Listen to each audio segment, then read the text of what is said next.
It's you and me, Nick. Let's get going. Don't worry. We're gonna get your boy back. Just a few more steps. While you two are out, I'm gonna do some more research. I'll be here if you need me.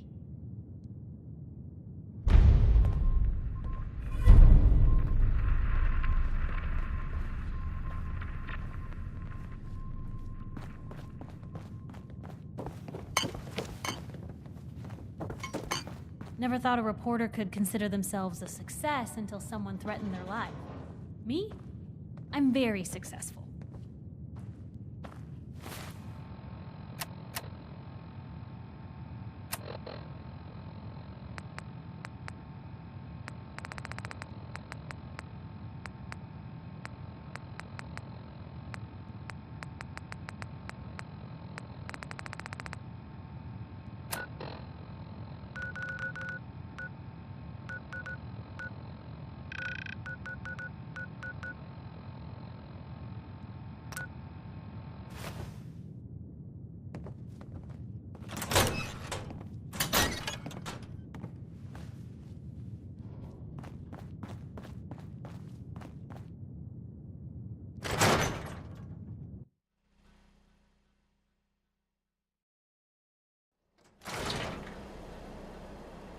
Even good people do crazy things when they're scared. Ought to be Diamond City's motto.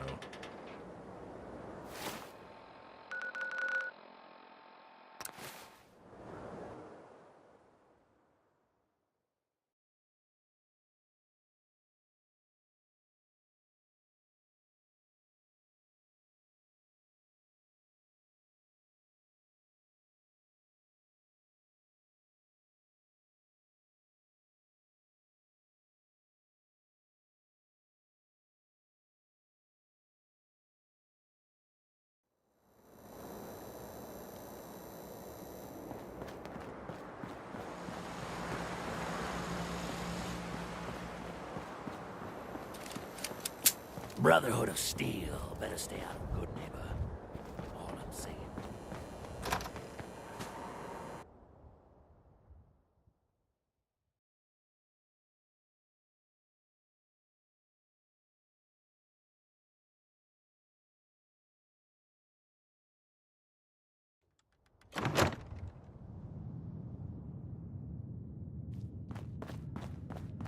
Well, Mr. Valentine.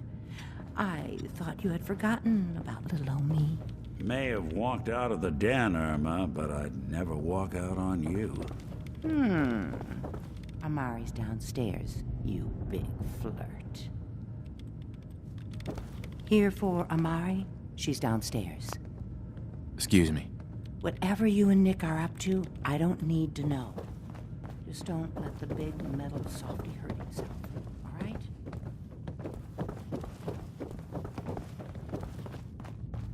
Dr. Amari? Yes? Wait, I know you. You're on the railroad. What's this all about?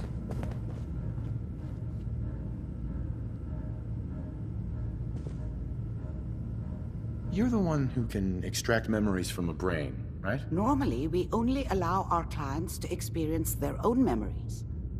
Now, what's this all about? We need a deep dig, Amari, but it's not gonna be easy. The perp, Kellogg, is already cold on the floor. Are you two mad?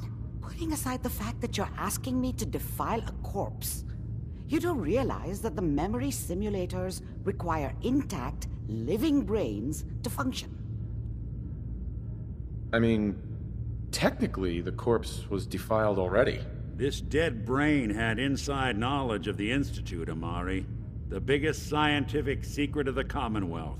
You need this, and so do we. Fine. I'll take a look. But no guarantees. Do you have it with you? How much of the brain do you need exactly? That is not an encouraging question. I suppose I'll have to make do with whatever you can find. Could you say that like Dr. Frankenstein? Ego, fetch me the brain. No? No, I will not. Now, do you have it? Here's what I could find. What's this? This isn't a brain. This is... Wait, that's the hippocampus. And this thing attached to it? A neural interface? Those circuits look awfully familiar. I'm not surprised. From what I've seen, all Institute technology has a similar architecture. Nick's an older model synth. Is he compatible? That's exactly what I was thinking.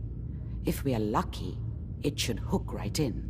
But even if this works, Mr. Valentine would be taking on a tremendous amount of risk. We're talking about wiring something to his brain. Don't worry about me, Amari. Let's do it.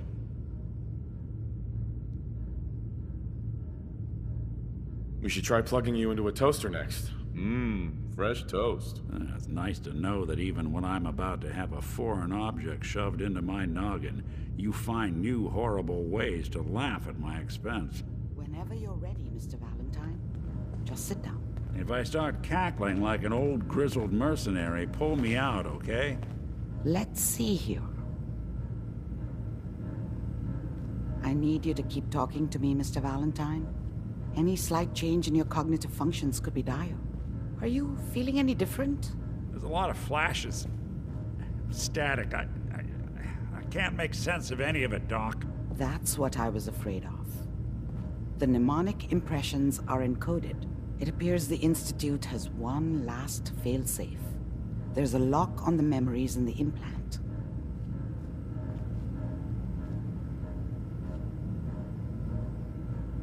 Is Nick gonna be okay? Yes, the connections appear to be stable. Hopefully, it'll be as simple as unplugging the implant once we're done. But that doesn't get around the current problem. The memory encryption is too strong for a single mind. But what if we use two? We load both you and Mr. Valentine into the memory loungers.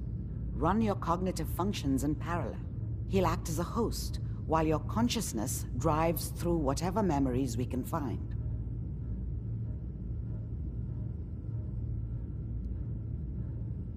Nick and I are gonna share a mind? Yeah, I'm not gonna see him in any compromising positions, am I? If a smart mouth was all it took to solve problems, we would have found your son by now. No. You won't have to worry about that. The only memories you'll access are the ones in the implant. Any idea what I'm gonna see in there? I have no clue. But considering we only have a single piece of the medial temporal lobe and not the whole brain, I doubt it'll be cohesive. All right. Let's get started. Just sit down over there and keep your fingers crossed. See you on the other side.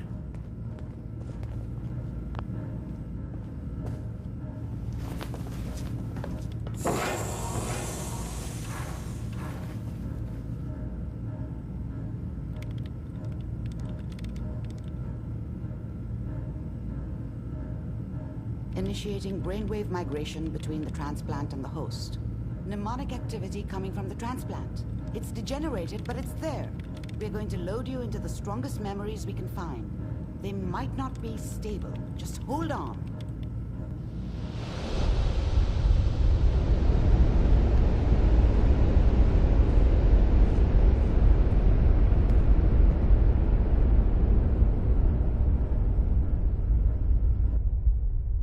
Can you hear me? Ah, good.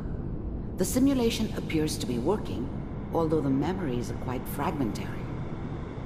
I'll try to step you through the intact memories and hope we find one that gives us some clue to the Institute's location.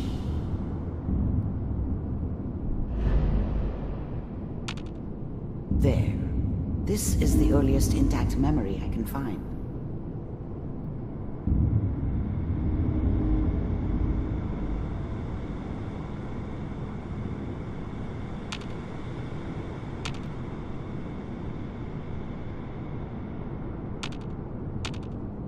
Remember, you are experiencing these memories as Kellogg. This may prove disorienting at first.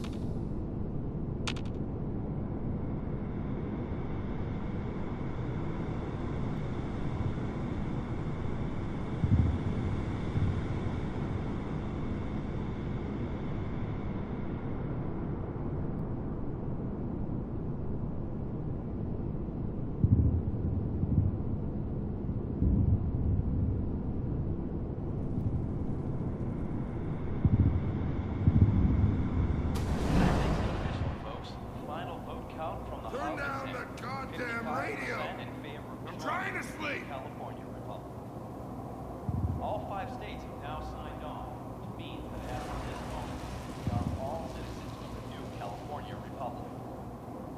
I'm sure that's going to take some getting used to for a lot of people.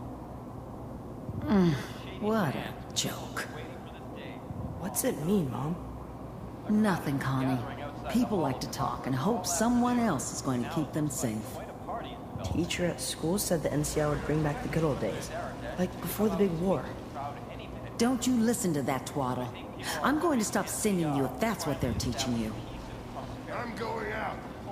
Where the fuck did you put my boots? Listen to me, Connie. You take this. You're old enough. You're the man of the family now. It's your job to protect us. Your father's useless, but you won't turn out like him. You're a good boy. And all that on the radio, all useless talk. The only thing that will protect you in this world is that gun in your hands. You need to learn to use it if you're going to survive. I will, Mom. I promise. I won't let you down. You've always been my good boy. This doesn't seem to be what we're looking for. There appears to be another intact memory close to you in temporal sequence. There. Try that one.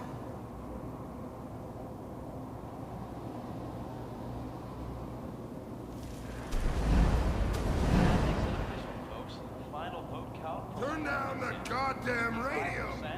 I'm trying to sleep. Dad was either drunk or not around. I guess he must have run with one of the raider gangs, but I never really knew what he did. Don't know why Mom was with him. Maybe at some point in his life he wasn't a complete asshole. Mom knew how it was. She wasn't soft, but she loved me in her way. And she protected me from Dad.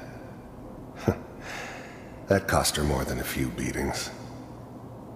I never knew what happened to her after I left. I didn't want to know. Not then. I was such a dummy back then. What did I know about how the world worked? I think now she wanted me to kill him. I should have. Instead, I ended up running away. I told myself I wanted to find somewhere out from under the thumb of the NCR and all their rules. But really, I was running from the guilt of not protecting her from Dad. Yeah, it doesn't matter now, though. People are always hoping for something better. They usually end up with something worse. As of this moment, we are all citizens of the new California Republic. I'm sure that's going to take some getting used to for a lot of people. What a joke.